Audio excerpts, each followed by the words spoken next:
Toutes les plus anciennes civilisations étaient noires, en Afrique, en Asie, en Amérique et même en Europe.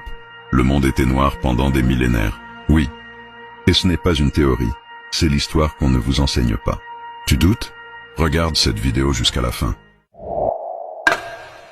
L'être humain moderne est né en Afrique.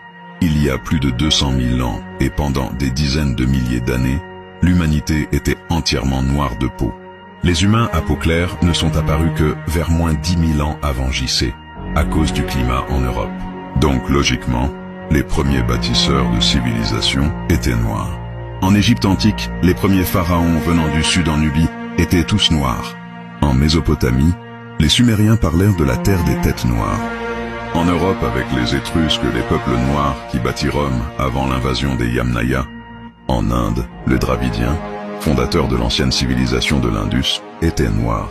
En Chine ancienne, les premiers sages venaient de l'Ouest avec la peau foncée. Certains disent même que Confucius lui-même descendait de peuples noirs. Les premiers Olmecs en Amérique ont laissé des statues aux traits africains. Jésus, en tant que juif d'origine proche orientale, était brun foncé ou noir. Et même Bouddha, selon des traditions anciennes, était décrit avec une peau foncée, des cheveux crépus. L'homme noir a parcouru la planète des milliers d'années avant que l'homme blanc n'existe. Des traces de présences africaines anciennes ont été retrouvées. En Amérique du Sud, en Océanie, en Inde et en Chine, et c'est normal.